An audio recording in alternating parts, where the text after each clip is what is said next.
নিশ্চয়কৈ ক'ব লাগিব এতিয়া এজন ঠিকাদাৰৰ ওপৰত ভয়ংকৰ আচলতে অভিযোগ উত্থাপিত হৈছে। প্ৰায় 28 লাখ টকাৰ ওপৰত আচলতে যি টকা আত্মসাৎ কৰিছে। এই ক্ষেত্ৰত যিহেতু মই উপস্থিত আছো হাউলিৰ আচলতে যিটো পাকা বেতবাৰী সমষ্টিত যিহেতু সুকমানাত, আৰু মোৰ কেমেৰা সহযোগে দেখাব এখন বাঁহৰ সাঁকো আচলতে বিপদসংকুলভাৱে যিহেতু ইয়াতে যি যাতায়াত কৰিব লগা হৈছে, যি অহা যোৱা কৰিব লগা হৈছে, যিকোনো মুহূৰ্তত আচলতে ইয়াত পানীত পৰি যোৱাৰ সম্ভাৱনা আছে। আৰু মোৰ কেমেৰা সহযোগে দেখাই আছে এই বাঁহৰ সাঁকোখন আচলতে যি কালভাৰ্ট বনোৱাৰ নামত আচলতে যিহেতু আত্মসাৎ কৰাৰ যি ভয়ংকৰ অভিযোগ আচলতে উত্থাপিত হৈছে যি ঠিকাদাৰ আছে।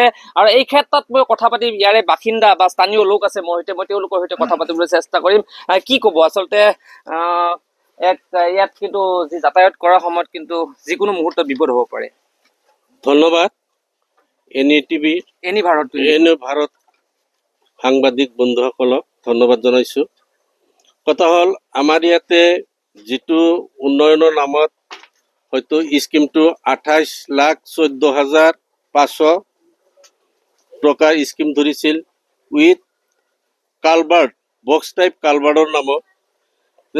ইঞ্জিনিয়াৰে হয়তো ইষ্টিমেট বনাইছে, কিন্তু কাম নকৰাকৈ কেনেকে ঠিকাদাৰ গোলাম উছমানী, কাছেম এওঁলোকৰ হতুৱাই বিভাগীয় কৰ্তৃপক্ষই কেনেকৈ 28 লাখ টকা আত্মসাৎ কৰিলে, এই বিষয়ে আমি ৰাইজৰ ফালৰ পৰা বিভাগীয় কৰ্তৃপক্ষক অনুৰোধ জনাইছো, তথা আমাৰ মাননীয় মুখ্যমন্ত্ৰী তথা পঞ্চায়ত মন্ত্ৰী মহোদয়কো আমি এই ৰাস্তাটোৰ দৃষ্টিগোচৰ কৰাৰ বাবে অনুৰোধ জনাইছো, যাতে আমাৰ ইফালেও স্কুল ল'ৰা ছোৱালীৰ স্কুলৰ যাতায়াতৰ বহুত অসুবিধা হৈছে। আপোনালোকে দেখা পাইছে দলংখনৰ জৰাজীৰ্ণ অৱস্থা, কিন্তু আমি আশা কৰিছিলো যে ইয়াতে এখন বক্স টাইপ কালভাৰ্ট হ'ব, আমি ভালদৰে চলাচল কৰিব পাৰিম।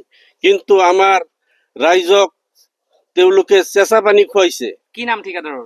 ঠিকাদাৰৰ নাম আছিল আপোনাৰ এই গোলাম উছমানী। খাইছে পইচাখিনি, খাইছে আমি নাজানো, খাইছে বা বিভাগীয় কৰ্তৃপক্ষই খাইছে, এওঁলোকে মিলিজুলি খাইছে। আৰু কিন্তু এই বিষয়ে আমি বিভাগীয় কৰ্তৃপক্ষক অনুৰোধ জনাইছো বস্তুটো তদন্ত কৰাৰ বাবে। ইয়াত যিহেতু বিধায়ক আছে আচলতে জাকিৰ হুছেইন চিকদাৰ, আচলতে বিপুল ভোটত জয়যুক্ত কৰাইছিলে, এই ক্ষেত্ৰত তেওঁক কিবা আহ্বান জনাব নেকি?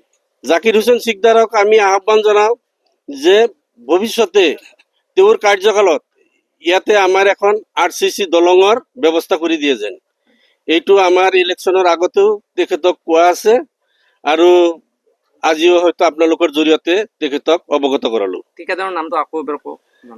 আমাৰ ইয়াতে আমি জনামতে ঠিকাদাৰ গোলাম উছমানী, আৰু এওঁৰ উপনাম হ'ল ৰাজু, আৰু লগতে আছে কাছেম। এই দুজনে মিলি বিভাগীয় কৰ্তৃপক্ষৰ হতুৱাই পইচাখিনি আত্মসাৎ কৰা বুলি আমি গম পাইছো। হয়, আচলতে ক'ব লাগিব ইয়াৰে আৰু আচলতে যি কিছু লোক আছে, মই তেওঁলোকৰ সৈতেও কথা পাতিবলৈ চেষ্টা কৰিম। আচলতে জ্বলা কলা খাব লগা হৈছে আচলতে, যিহেতু যি বাঁহৰ সাঁকোখন আচলতে জৰাজীৰ্ণ অৱস্থাত। কি ক'ব বাইদেউ? কি ক'ব? আমাৰ ইয়াৰ দলংটো কাৰণে ভাঙা আছে কাৰণে আমাৰ এই স্কুলৰ ল'ৰা ছোৱালী বিলাকে যাব নোৱাৰা হৈছে, আৰু আমাৰ ইফালে মানুহবিলাক কিমান অসুবিধা হৈছে, কেনেকৈ যায়। আমি যাব নোৱাৰা কাৰণে ঘৰত বহি আছো, আৰু কৈ দি যাম। ঠিকাদাৰে পইচা বিলাক খাইছে। কি নামটো কি ঠিকাদাৰ? গোলাম উছমানী আৰু কাছিম। গোলাম উছমানী আৰু কাছিম।